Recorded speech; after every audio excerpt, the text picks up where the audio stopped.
থাকতে দাও, আমি নিজেকে নিজের মতো গুছিয়ে নিয়েছি, যেটা ছিল না সেটা না পাই ভালো। কি রে মানহা, তুই বই নিয়ে বইসা পড়তাছস না? না পইরা গান গাইতাছস কেন? মনটা আজকে ভালো না, একটু খিদাও পাইছে। এখন তোর খিদা পাইছে না? এখন তো কিছুই করা সম্ভব না, সন্ধ্যার জন্য কিছু করতে হবে। হ্যাঁ, সন্ধ্যার জন্য কিছু একটা বানাবো। আচ্ছা, আজকে আমি তোর কথায় না, আজকে আমি আমার নিজের কথায় বানাবো। অনেক মজা, যেটা তুই অনেক পছন্দ করস। আজকে যেহেতু আমি মানহার জন্য চিকেন ফ্রাই বানাবো, তার জন্য আমি একটা বাটির মধ্যে লিকুইড দুধ নিয়ে নিচ্ছি 1 কাপ। আর এই দুধের মধ্যে দিয়ে দিব হচ্ছে এই যে আমার যে উইংসগুলো, আজকে আমি হচ্ছে উইংস দিয়ে চিকেন ফ্রাইটা তৈরি। এখন আমি দিয়ে দিব উইংসগুলোকে দুধের মধ্যে। এখন আমি দিয়ে নিচ্ছি 1 চামচ লাল মরিচের গুঁড়া, সামান্য পরিমাণের হলুদের গুঁড়া। এখন দিয়ে নিচ্ছি গোলমরিচের গুঁড়া। এখন দিয়ে নিচ্ছি 1 চামচ আদা রসুন পেঁয়াজ একসাথে ব্লেন্ড করা ছিল এটা। এখন দিয়ে নিচ্ছি পরিমাণ মতো সয়া সস। আর এখন দিয়ে নিচ্ছি পরিমাণ মতো ভিনেগার। টমেটো কেচাপ দিয়ে নিব 1 চামচ। এখন সব কিছুকে একসাথে মিক্স করে নিব। আমি ঢাকনা দিয়ে 30 মিনিটের জন্য ঢেকে রেখে দিয়েছিলাম রেস্টে।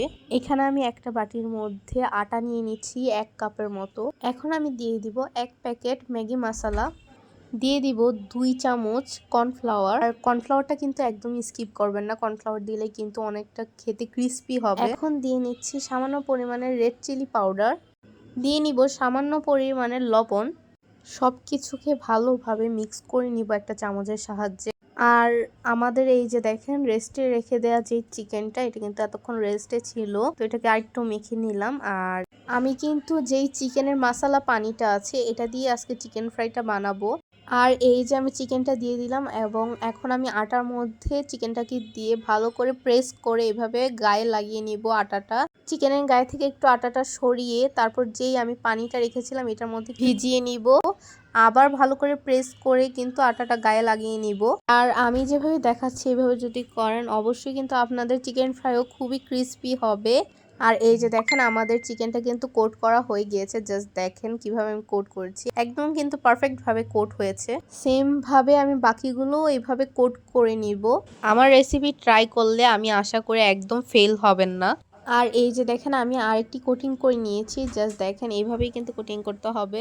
আর আমি এখানে একটা কড়াইয়ে তেল গরম হতে দিয়ে দিয়েছি, আম্মুদের কড়াই, ডোন্ট মাইন্ড। আমার মনে হয় সবার বাসায় এরকম কড়াই আছে। তো আমি এখন রেসিপিতে চলে যাই। আর এই যে আমার কোটিং করা যে আমি আজকে হচ্ছে 3টা নিচ্ছি, কারণ আমার বাসায় খাওয়ার মতো কেউ নাই, আমি আর মানহাই শুধু খাবো। আর আমি চেক করে নিচ্ছি যে আমার তেলটা আসলে গরম হয়েছে কিনা, এখনো কিন্তু হয় নাই। এন্ড গাইস, আমার তেল গরম হয়ে গিয়েছে। এখন আমি দেওয়ার পর কিন্তু সাথে সাথে নাড়া দিবেন না, তাহলে কিন্তু ভেঙে যাবে। অল্প করে উপরের দিকে হচ্ছে গরম তেল দিবেন যাতে সিদ্ধ হয়। তারপর আমি হচ্ছে উল্টিয়ে দিব, উল্টিয়েও কিন্তু এভাবে উপরে তেল দিতে থাকবো। আর প্রথম চিকেন ফ্রাইটা ভাজার পর আমি হচ্ছে আরেকটা দিয়ে দিচ্ছি, তাহলে দুইটা একসাথে কিন্তু ভাজা হয়ে যাবে। ওইটা কিন্তু প্রায় ভাজা হয়ে গিয়েছে, এখন আমি আরেকটা দিয়ে দিলাম। আর এই যে আমার দুইটাই কিন্তু চিকেন ফ্রাই হয়ে গিয়েছে, এখন আমি একটা প্লেটের মধ্যে উঠিয়ে নিব। এখন আমি আরেকটা চিকেন ফ্রাই দিয়ে দিব, দিয়ে ভালো করে ভেজে নিব সেম ভাবে। আর এই যে আমাদের চিকেন ফ্রাই কিন্তু রেডি। তো যারা এরকম চিকেন ফ্রাই খেতে চান তাড়াতাড়ি রেসিপি ট্রাই করুন। কেমন লাগলো? খাওয়াই তো নাই যদিও। হ্যাঁ,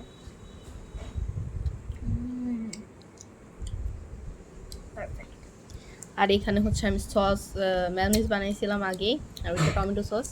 তোমার মেয়োনিজটা ট্রাই করি। হ্যাঁ, এটা দিয়ে বেশি মজা লাগে না? একবার বাইরের মতো লাগে। আর এই যে মানহার রিভিউ তো শুনিয়ে ফেললেন, জাস্ট দেখেন চিকেনের ভিতরটা কতটা জুসি জুসি হয়েছে। যারা এরকম রেসিপি আরো দেখতে চান অবশ্যই আমার চ্যানেলের পাশে থাকতে হবে, আমার চ্যানেলটাকে সাবস্ক্রাইব রাখতে হবে। তো সবাই ভালো থাকবেন, সুস্থ থাকবেন, আমার জন্য দোয়া করবেন। আল্লাহ হাফেজ। গাইস, যদি না ট্রাই করেন অবশ্যই কিন্তু আপনারা মিস করবেন।